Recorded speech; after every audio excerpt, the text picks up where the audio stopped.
पाकिस्तान को नीचे गिराने की कोशिश की, पूरी दुनिया में बदनाम करने की कोशिश की। मुझे कश्मीर में जब वो हमला हुआ तो हम सब ने ये देखा कि किस तरीके से हिंदुस्तान ने विद इन सेकेंड्स खुद ब खुद ये डिसाइड कर लिया कि ये जो है वो पाकिस्तानियों ने किया है, जो कि मोदी सरकार की आंखों में एक खटकने वाली चीज़। पाकिस्तान में जो है वो आमरीत रही है और पाकिस्तान के अंदर जो है वो एक्सट्रीमिस्ट हुकूमतें रही हैं। पूरे सिनेरियो के बाद लोगों को अब अवेयरनेस आ गई है, समझ आ गया है कि मोदी गेम ही खेल रहा था हमारे साथ। मेक इन इंडिया के आप दुनिया भर में बैनर्स चलाते फिरते हैं।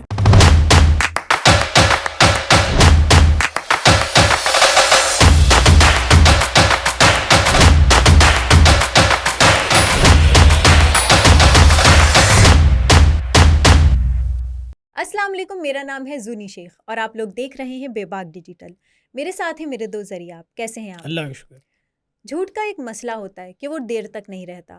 गुज़िश्ता दिनों में भारत ने जैसे पाकिस्तान पे झूठे इल्ज़ामात लगाए, पाकिस्तान को नीचे गिराने की कोशिश की, पूरी दुनिया में बदनाम करने की कोशिश की, जिस पे पाकिस्तान डट के खड़ा रहा और वो अपनी कोशिशों में नाकाम ही होते गए। इनफैक्ट पाकिस्तान डट के खड़ा रहा सच के साथ और सबूतों के साथ। उसने जो अपनी पूरी बात रखी वो दुनिया ने माना। इस बारे में आपकी क्या राय है?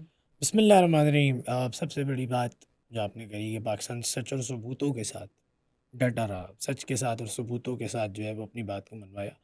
पहले तो इसी बात पे हम जो है वो स्टार्ट कर लेते हैं कि हिंदुस्तान में जब वो मकबूजा कश्मीर में जब वो हमला हुआ तो हम सब ने ये देखा कि किस तरीके से हिंदुस्तान ने विद इन सेकेंड्स खुद ब खुद ये डिसाइड कर लिया कि ये जो है वो पाकिस्तानियों ने किया है और ये पाकिस्तान ने किया है, पाकिस्तान के किया जा रहा है, ये पाकिस्तान की इसमें फोर्सेस का शुमार है। और किस बिना तरीके किसी से सबूत के, बिना किसी सबूत के विद इन स्प्लिट सेकेंड्स, मतलब हम्म, उनको ये चीज़, हालांकि उसकी इन्वेस्टिगेशन चल रही थी बिल्कुल। और उस पे लेकिन मुझे टीआरएफ ऐसा ने लगता जो है रजिस्टर्ड, इन्वेस्टिगेशन उन्होंने करने भी नहीं दी इस चीज़ की। मेरे ख्याल है उन्होंने इसको एक ज़रिया बनाया था, एक ढाल बनाया था पाकिस्तान के जो पाकिस्तान के साथ उनके सिफारती ब्लॉक है उसको प्रोलॉन्ग करने के लिए, क्योंकि वो देख रहे थे कि पिछले 3-4 सालों में पाकिस्तान के साथ उनके ताल्लुकात अगर अच्छे नहीं हैं तो आपस में जो आम लोग थे वो सोशल मीडिया के थ्रू और ओवरऑल दुनिया भर में जो है वो बड़ा एक दूसरे के साथ अच्छे तरीके से बातचीत भी कर रहे थे, बिल्कुल। कोलैबोरेट भी कर रहे थे, जो कि मोदी सरकार की आंखों में एक खटकने वाली चीज़ है। जी। तो मैं ये समझता हूँ कि ये जो हिंदुस्तान ने हम पे एक तरफा इल्ज़ाम लगाया जब उस वक्त जबकि इन्वेस्टिगेशंस चल रही थी और टीआरएफ ने जो और रेजिस्टेंस इन्वेस्टिगेशन भी उन्होंने पूरी नहीं होने दी। बस इन्वेस्टिगेशंस का इंतज़ार बिना नहीं किसी किया, सबूतों के कह दिया कि पहलगाम में जो अटैक हुआ है वो उसमें सारे मुलव्विस पाकिस्तानी थे। सारे मुलविस पाकिस्तानी हैं। और सबसे बड़ी बात ये कि जो रेजिस्टेंट फ्रंट ने जब इसकी ज़िम्मेदारी कबूल कर ली, जो कि ख़ुद अंदरून कश्मीर का ही जहाँ का वो ऑब्वियसली अटैक हुआ है, वहीं का इलाका, वहीं के लोग थे। तो मेरा ख़्याल है कि इस चीज़ को प्रोलॉन्ग करना उनकी एक बहुत बड़ी भूल थी। फिर किस तरीके से पाकिस्तान ने उनके इस नज़रिए को और इस एजेंडे को टैकल किया और किस तरीके से न सिर्फ जंग के मैदान में बल्कि सिफारत के मैदान में पाकिस्तान ने हिंदुस्तान को किस तरीके से शिकस्त दी, मैं ये बिल्कुल। समझता हूँ ये हमारी बहुत बड़ी कामयाबी है। और जिस तरीके से हम भारत की जो इन साजिशों को नाकाम कर रहे हैं पिछले कुछ अरसे से, और किस तरीके से हम बहुत मिच्योरली एक मिच्योर स्टेट की तरह एक्ट कर रहे हैं पिछले कुछ अरसे से, एक बहुत काबिले तारीफ़ चीज़ है। जबकि इनके एक सहाफ़ी जो हैं जिनका नाम प्रशांत किशोर नाम है, उनके खुद के ही एक सहाफ़ी हैं, उन्होंने भी सवाल उठाया है कि अगर भारत जंग जीत ही रहा था तो फिर वो सीज़ फायर पे क्यों माना? देखिए, सीज़ फायर पे मानना उनका इनेविटेबल हो गया था। जंग के हालात में क्योंकि उन यकीनन बकौल उनके तो वो तो कराची में घुस गए हैं, लाहौर के पोर्ट पे जो कि अभी बना भी नहीं है और ना कभी ज़िंदगी में होना है, उस पे उन्होंने हमला भी कर दिया था। बकौल उनके वो जीत ही गए थे। तो बकौल उन्हीं उनके, के लोग देखिए अगर उनके लिए सवाल उठा रहे हैं कि जब वो जीत ही गए थे तो फिर क्यों माने सीज़ मैं ये फायर पे? समझता हूँ कि अगर हमारी आवाम बकौल हिंदुस्तान के चलने लगी तो शायद हम पाकिस्तानी ना रहे। बिल्कुल। ज़ाहिर बात है, अगर हम उनके पर्सपेक्टिव से सोचेंगे तो ये तो सारा अखंड भारत है अभी तक। लेकिन ऐसा कुछ भी नहीं है। पाकिस्तान जिस हालत में 10 मई से पहले था उस हालत में अल्हम्दुलिल्लाह अभी तक है और आगे भी इंशाल्लाह रहेगा।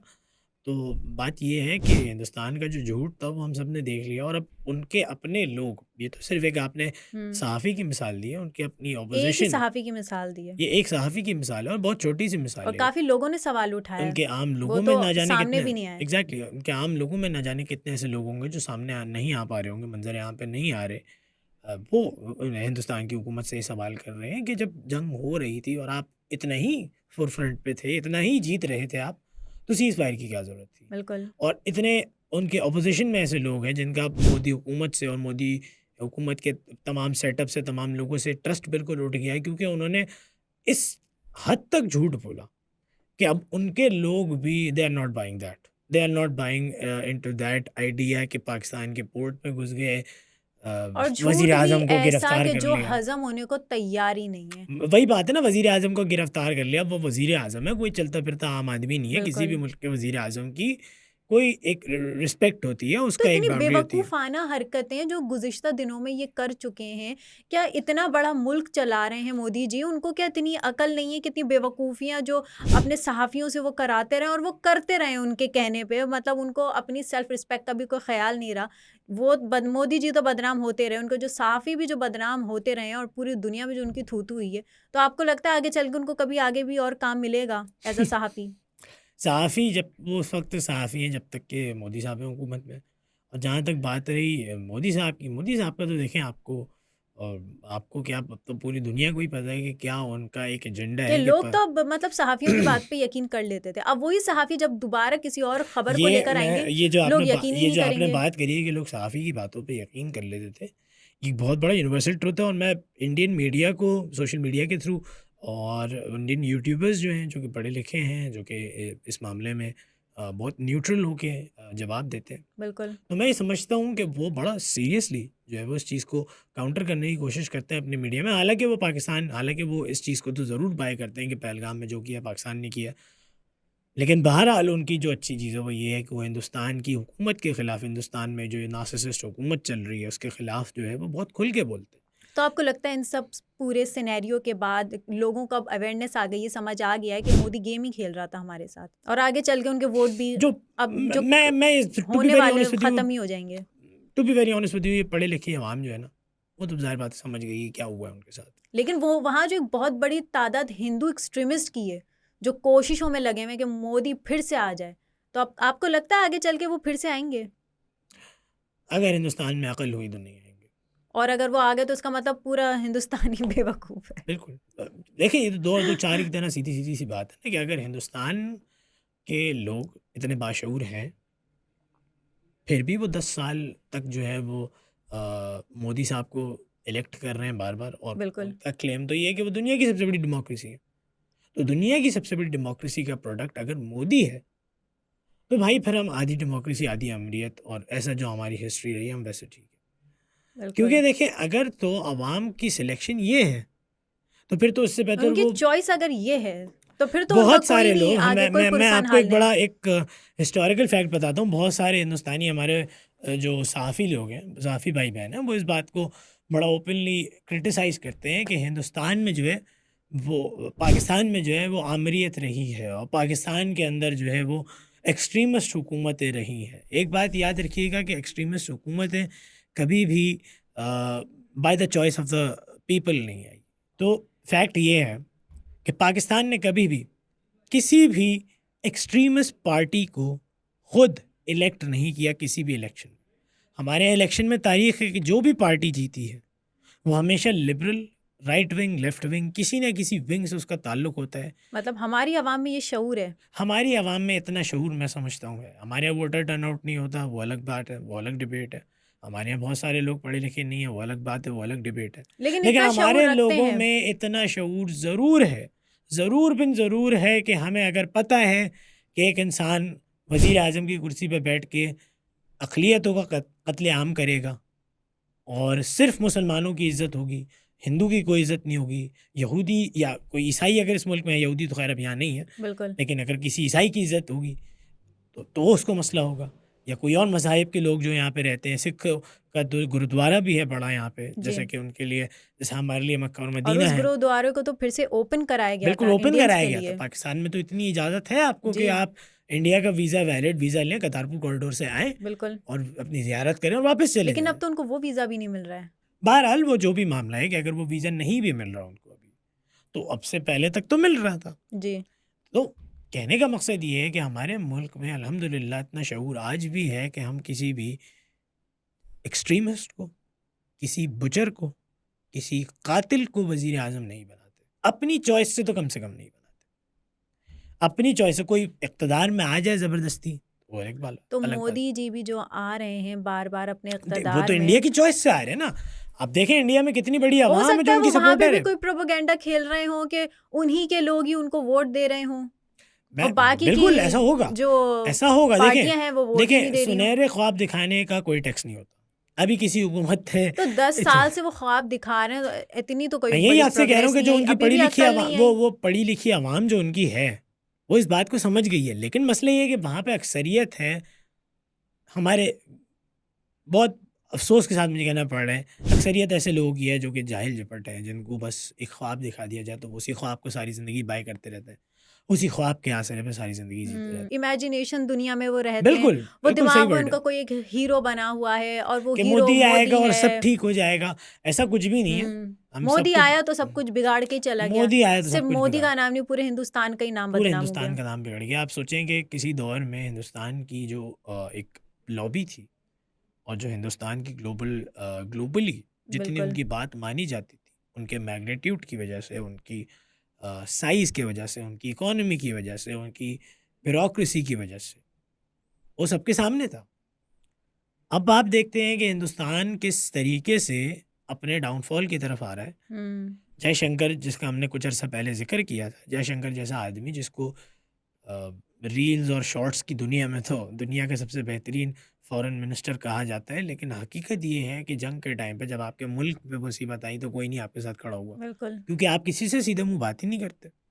आपकी अकड़ इतना यही है कि attitude. We are the greatest. तो जब आप ग्रेटेस्ट हैं तो फिर आप खुद ही निपटे अपने मामलों से, और जब आप ग्रेटेस्ट हैं तो आप ही का क्लेम ये है कि पाकिस्तान ने हमारे मुल्क में आके दहशतगर्दी करी। तो जब आप ग्रेटेस्ट हैं तो आप उस चीज़ को क्यों नहीं रोक सके? बिल्कुल। और अगर वाकई इस बात में कोई हकीकत है तो आपने क्या प्रिकॉशनरी मेजर ले लिया, अलावा इसके कि आपने एक इंटरनेशनल बाउंड्री की वायलेशन करी? और सबसे बड़ी बात कि इस चीज़ की उन्होंने इन्वेस्टिगेशन नहीं करने दी। बिल- अगर वो इन्वेस्ट- इन्वेस्टिगेशन इतने करने, ग्रेटेस्ट हैं तो आप इन्वेस्टिगेशन करवाएं, जी, ओपन इन्वेस्टिगेशन। क्योंकि उनकी वो वाली बातचीत पाकिस्तान खुल जाती कि वो जो चेक पोस्ट था, जिस दिन अटैक होना था उसी दिन वो चेक पोस्ट उसी हटाया दिन गया। वो चेक पोस्ट हटी गई। आप देखें किस तरीके से पाकिस्तान ने जंग के हालात बनने से पहले पहले रोजाना की बुनियाद पे हिंदुस्तान को ये दावत दी कि आए, let's collaborate, let's have a अगर ऐसा न्यूट्रल कुछ है भी इन्वेस्टिगेशन, तो we let's will have a stand neutral with you. Investigation. बिल्कुल। एक न्यूट्रल इन्वेस्टिगेशन कर लें, हमारे बंदे, हमारा वफद वहाँ से आए, यहाँ से आए, आपका वफद वहाँ से आए, हम मिल बैठ के इस चीज़ को इन्वेस्टिगेट करें। अगर पाकिस्तान का इसमें हाथ है तो ठीक है, आपकी जो सज़ा हमें मंजूर। उन्होंने ये चीज़ करी ही नहीं कभी भी। उन्होंने मानने से ही इनकार कर उन्होंने दिया। सिरे से मानने से इनकार कर दिया। अपनी तो अजम्पशन की वो दुनिया में दहशतगर्द कहाँ पाकिस्तान है, को वो जो है किधर हैं? मुझे नहीं पता वो दहशतगर्द किधर है। क्या उनको इनफैक्ट भगा दिया गया, उनको किसी बिल्कुल, और मुल्क देखें मुंतकल कर दिया गया? बात ये है कि हिंदुस्तान की जो अभी करंट गवर्नमेंट है ना, वो ना अपनी आवाम के साथ सिंसियर है, ना वो अपने किसी पड़ोसी के साथ सिंसियर है, ना वो और किसी चीज़ के साथ जो कि हिंदुस्तान से डायरेक्टली और इनडायरेक्टली लिंक्ड है उसके साथ सिंसियर है। वो सिर्फ अपनी कुर्सी से सिंसियर है, उसको सिर्फ अपनी कुर्सी बचानी है। 2 महीना पहले उसने घरबा लगाया कि पहलगाम में अटैक कराओ, चेक पोस्ट हटाओ, पूरा प्ले करो इस 2 घंटे 2.5 सारे घंटे के एपिसोड कश्मीरियों को। ने इस चीज का सवाल उठाया है कि वो चेक पोस्ट कहाँ गया और उसी दिन ही क्यों मैं गायब हुआ। आपसे यही तो अर्ज कर रहा हूँ कि ये सवाल और उठा ही क्यों? कश्मीरियों की आवाज को दबा देते हैं सबसे बार बड़ी बार। बात ये कि ये सवाल उठा ही क्यों? आप इतनी बड़ी डेमोक्रेसी हैं, आपके पास इतनी पावर है, सेल्फ सफिशिएंट आप अपने आप को कहते हैं, बिल्कुल। हर चीज़ में आप खुद मुख्तार हैं, मेक इन इंडिया के आप दुनिया भर में बैनर्स चलाते फिरते हैं, हर किस्म की आपके पास बकौल आपके पावर है, चाहे वो लॉबिंग के लिहाज से, इकोनॉमी के लिहाज से, हर चीज़ के लिहाज से। तो भाई चेक पोस्ट एक छोटी सी लगानी थी, कहाँ गई? चेक पोस्ट तो और अगर थी, लगी हुई थी कश्मीरी तो क्यों बकौल हटाई? कश्मीरियों के वहां अगर चेक वो पोस्ट थी, वो इतना हटाई बड़ा गई है। टूरिस्ट स्पॉट है, अगर आपको पता है कि वहाँ पे वल्नरेबिलिटी है, अटैक्स हो सकते हैं, तो चेक पोस्ट हटाने का क्या सेंस बनता है? मुझे ये एक तो बात बताओ। ये सारे सिनेरियो को देख के ये तो साफ साफ जाहिर हो रहा है कि ये सब कुछ प्लान था। बिल्कुल ये प्लान था। तो ये बात तो ये इंडिया आवाम को समझ नहीं आ रही। इंडिया की आवाम पढ़ी लिखी जो है वो तो इस चीज़ को समझ गई। वो सोचते हैं लेकिन सवाल करने से डरते हैं। वो सवाल भी करते हैं कुछ हद तक, लेकिन वो बेचारे या तो मुल्क से जो बाहर रह के सवा- सवाल जो- करते हैं, हाँ, जो सवाल या करते हैं वो मार दिए जाते हैं। या वो मार दिए जाते हैं, या वो मुल्क से बाहर रह के सवाल करते हैं। जिसमें तो देखें तो कोई दो राय नहीं है कि हिंदुस्तान में जो अभी गवर्नमेंट है वो बड़ी एक्सट्रीमिस्ट किस्म की है। कोई सवाल करने वाला जो है वो मार दिया जाता है। मार दिया ये तो जाता है। उनकी एक कई बड़े फिल्मों में भी दिखाया जाता है। बिल्कुल एक मशहूर कि इंडियन सच कमेडियन का ने भी, साथ देने वाले के साथ ये हो जाता है। एक इंडियन कमेडियन है कुणाल कामरा, उन पे भी जो है वो बड़ा जो है वबाल रहता है इस मामले में कि वो बड़ी ओपनली इंडियन गवर्नमेंट के ख़िलाफ़, ख़ासतौर पे मोदी सेट के ख़िलाफ़ बोलते हैं। तो उन्होंने एक सवाल उठाया कि मोदी साहब कहते हैं कि democracy criticism is the backbone of democracy. खाली बस मेरे मुंह पर क्रिटिसाइज़ मत करो, मुझे क्रिटिसाइज़ मत करो। तो ये भी हिंदुस्तान में इस पे मजाक भी बनता है, लेकिन उनके पढ़े लिखे लोग जो हैं वो सवाल भी उठाते हैं, लेकिन वो बेचारे इससे प्रेस होके रह जाते हैं। उनकी और आवाज़ को उनके लिए दबा दिया देखिए, जाता है। उनके लिए जेन्युइनली मुझे इसी हद तक अफसोस भी होता है कि हमारे यहाँ तो चलें, फिर बहुत सारे लोग बहुत सारी बातें कह जाते हैं और उनको इतना कुछ नहीं होता, हुँ। कुछ भी नहीं कहा जाता उनको। हमारे एटलीस्ट अल्हम्दुलिल्लाह इस हद तक फ्रीडम है कि आपको अगर अपनी हुकूमत की कोई चीज़ बुरी लग रही है तो आप उसको पॉइंट आउट कर तो सकें। एक ऐसा आज़ाद मुल्क जहाँ पे लोगों को बोलने की ही आज़ादी नहीं है, तो वो किस किस्म का आज़ाद मुल्क हुआ? वो आज़ादी नहीं है हिंदुस्तान में, ख़ास तो एक तौर पे जेल में रह मुसलमानों। रहे हैं वो लोग, वो जहाँ बिल्कुल बोलने की ताकत नहीं है। बिल्कुल उनके पास बोलने की ताकत जो नहीं है। मोदी जी ने कह दिया बहुत सारी वही आपने एक्सेप्ट कर लिया। मैं आपसे यही चीज़ अर्ज़ कर रहा था कि हमारे मुल्क में अल्लाह का बहुत शुक्र है कि बहुत हद तक हमें इजाज़त है चीज़ें बोलने की, पॉइंट आउट करने की, अपनी हुकूमतों पे सवाल उठाने की। सबसे बड़ी बात ये है कि आपने अगर फ़लाँ चीज़ करी तो क्यों हुई, और बहुत सारी चीज़ें ऐसी हैं जो रिवर्स हो जाती हैं अवाम के प्रेशर की वजह से। हिंदुस्तान में ऐसा कुछ नहीं हो सकता। ख़ास बिल्कुल। तौर पे पाकिस्तान वाले मामले में हिंदुस्तान कभी भी ये चीज़ बाय नहीं करेगा कि पाकिस्तान सही है। हिंदुस्तान की गवर्नमेंट कभी ये बाय करने ही नहीं देगी, वो उनको क्रॉस क्वेश्चन करने ही नहीं देगी, और उसी का ये नतीजा है कि हिंदुस्तान आज सिफारती मैदान में भी अकेला है, जंग के मैदान में भी ज़लील हो गया, और अब उनकी आवाम, ख़ास तौर पे जो पढ़ा और फिर लिखा उनको तबका है और ज़रूरत जो पड़ी, अपोजिशन है, उनका अमेरिका ने भी साथ नहीं दिया, उनका हर कभी लिहाज किसी से ने वो साथ बिल्कुल नहीं दिया, अकेले पड़ तो गए। इज़राइल की तरफ चले गए। इज़राइल की तरफ चले गए। अब इज़राइल से उनकी जो है वो इंटरलिंकिंग है, हुँ। तो वो जो है वो उनका साथ कभी नहीं छूट सकता। लेकिन ओवरऑल अगर क्योंकि देखा जाए, इज़राइल भी मुसलमानों का दुश्मन, मोदी इज़ भी मुसलमानों का तो दुश्मन, वो नेतन्याहू और तो वो मोदी का जो गठजोड़ है, दुश्मन वो दोस्त। अब लगे हुए हैं। दुश्मन दुश्मन दोस्त, दुश्मन का दुश्मन दोस्त होता है। तो पाकिस्तान का दुश्मन अगर इज़राइल है तो वो इंडिया का सबसे बड़ा दोस्त है इस दुनिया में। और मैं ये समझता हूँ कि अब ये वक्त आन पड़ा है कि हिंदुस्तान के लोगों को अकल से काम लेना चाहिए। हुँ। मोदी साहब को हटाएं, एक पढ़ा लिखा शख्स कोई हो जिसके अंदर अकल हो, जिसके अंदर पड़ोसियों का लिहाज हो, जिसके अंदर मुआहिदों का बैन अक़वामी मुआहिदों की पासदारी का जज्बा हो, और न्यूट्रल इन्वेस्टिगेशन के लिए एक जज्बा हो। ऐसे शख्स को लेके आए, वरना तो देखें फिर यही होगा जो आज आज हो रहा है हमारे सामने, कि मोदी बिल्कुल।